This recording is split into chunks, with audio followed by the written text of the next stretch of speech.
মোহাম্মদ সেলিম উদ্দিন, আপনাকে দিয়ে শুরু করছি। এই যে আমরা বলছিলাম আমাদের দেশে বর্তমানে নিত্য প্রয়োজনীয় দ্রব্যের দাম অস্বাভাবিকভাবে বেড়ে চলেছে।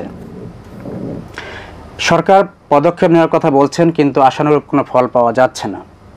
পত্রিকার প্রকাশ যে 15 টাকার সিম উত্তরবঙ্গে ঢাকায় এসে 60 টাকা কেজি বিক্রয় হয়, অথচ পরিবহন খরচ এবং অন্যান্য খরচ ন্যায্য লাভ যোগ করলে এটি 25 টাকার বেশি হওয়ার কথা নয়। পণ্য পরিবহনে বেপরোয়া চাঁদাবাজি এবং অসাধু ব্যবসায়ীদের সিন্ডিকেট, মধ্যস্বত্বভোগীর সংখ্যা বেড়ে যাওয়া, এগুলোকে মূল কারণ হিসাবে দেখছেন বিশেষজ্ঞ মহল। রাজনৈতিক দলগুলো ক্ষমতায় আসার আগে, নির্বাচনের আগে বিভিন্ন ধরনের অঙ্গীকার করেন, কিন্তু নির্বাচনের পর আর তেমন কোনো উদ্যোগ লক্ষ্য করা যায় না। তো আপনার দল ক্ষমতায় গেলে কী ধরনের পদক্ষেপ গ্রহণ করবেন আপনারা? সে ধরনের কোনো সুনির্দিষ্ট কোনো পরিকল্পনা আপনারা করেছেন কি? জি, ধন্যবাদ আপনাকে সুন্দর এবং সময় উপযোগী একটা প্রশ্ন করার জন্য। আমি প্রথমে দর্শক শ্রোতাদেরকে আমার পক্ষ থেকে শুভেচ্ছা জানাচ্ছি, এবং আমি মনে করি যে এই সময়ের মানুষের সবচেয়ে বড় উদ্বেগের একটা জায়গা হচ্ছে এই বাজারে গিয়ে মানুষ খুবই অসহায়ত্ব ফিল করছে। আসলে আমরা যে প্রেজেন্ট রেজিম তাদের কাছে এটা আশা করেছিলাম, তারা যেহেতু কোনো পলিটিক্যাল পার্টির প্রতিনিধিত্ব করেন না, তারা বাংলাদেশের 18 কোটি মানুষেরই বলতে গেলে প্রতিনিধিত্ব করেন। সেই ক্ষেত্রে যে ধরনের পরিকল্পনা নেওয়া দরকার ছিল, বাস্তবভিত্তিক পরিকল্পনা, এবং এখানে আসলে বিষয়গুলো কি, পতিত স্বৈরাচারের যে লোকগুলো ব্যবসা বাণিজ্যের সাথে জড়িত, তারা আগে থেকে সিন্ডিকেটেড, এই বাজারকে তারা আগে থেকে নিয়ন্ত্রণ করছে। এদেরকে চিহ্নিত করে এদের ব্যাপারে ব্যবস্থা নেওয়া দরকার ছিল। 2 নম্বর হলো সরকারের পক্ষ থেকে প্রাইস রেট ঠিক করে বাজার মনিটরিংয়ের জন্য একটা চমৎকার ব্যবস্থা নেওয়া দরকার ছিল। দরকার হলে মন্ত্রণালয়ের সাথে আমাদের ছাত্রদেরকে ইনভলভ করা যেত। তারা তো ট্রাফিকের দায়িত্ব পালন করছে। যে ছাত্রদেরকে দিয়ে ট্রাফিকিং করা গেল, সেই ছাত্রদেরকে দিয়ে মানুষের জীবন মরণ সমস্যা, মানুষ যা আয় ইনকাম করে সে কি চাল কিনবে, ডাল কিনবে, না শাকসবজি কিনবে? বাজারে যে হাহাকার, যে জিনিসপত্রের দাম বেশি, এক্ষেত্রে আমি বলবো এই সরকার এখনও সফল হয় নাই। আমি ব্যর্থ শব্দটা ব্যবহার করলাম না, এই সরকার এখনও সফল হয় নাই, তাদেরকে হতে হবে।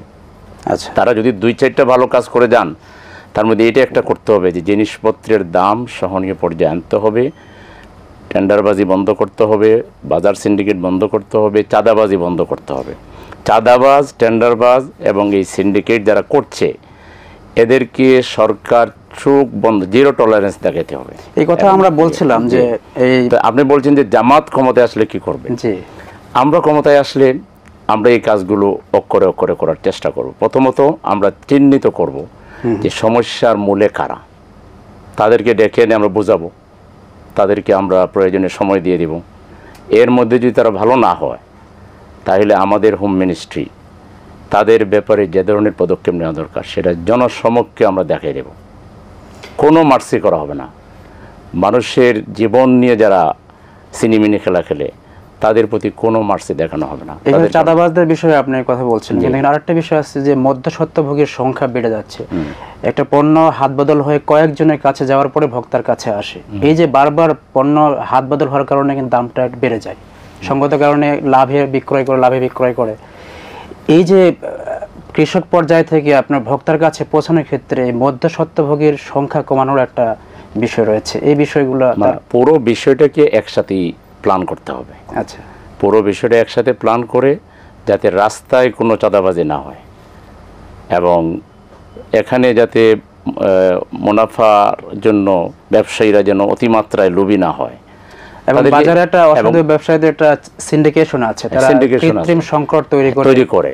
এদেরকে চিহ্নিত, প্রথমেই বললাম, এদেরকে চিহ্নিত করে আগে এদেরকে কাবু করতে হবে, এদেরকে বোঝাইতে হবে, তাদেরকে আল্লাহর ভয় দেখাইতে হবে, আইন তাদেরকে বুঝিয়ে দিতে হবে, এরপর এদের বিরুদ্ধে অ্যাকশনে যেতে হবে। আর বাজারে পণ্যের তালিকা এবং পণ্যের যে মূল্য, এটা বাণিজ্য মন্ত্রণালয়কে ঠিক করে দিতে হবে, বাজার মনিটরিংয়ের ব্যবস্থা করতে হবে। এই কথাগুলো রাজনৈতিক দলগুলো নির্বাচনের আগে এই কথাগুলোই রিপিটেডলি বলেন। এটা আপনার এই সংশয়টা অযৌক্তিক না। আমাদের দেশের রাজনীতি তো এইভাবেই চলছে। বাট জামাত ইসলামী তো এককভাবে এখন পর্যন্ত ক্ষমতায় যায়নি। আমাদেরকে দেখার দরকার আছে। আমরা অনেক অর্থনৈতিক প্রতিষ্ঠান, সামাজিক প্রতিষ্ঠান, স্কুল, কলেজ, মাদ্রাসা, হসপিটাল চালাচ্ছি এবং আমরা সফলভাবে চালাচ্ছি।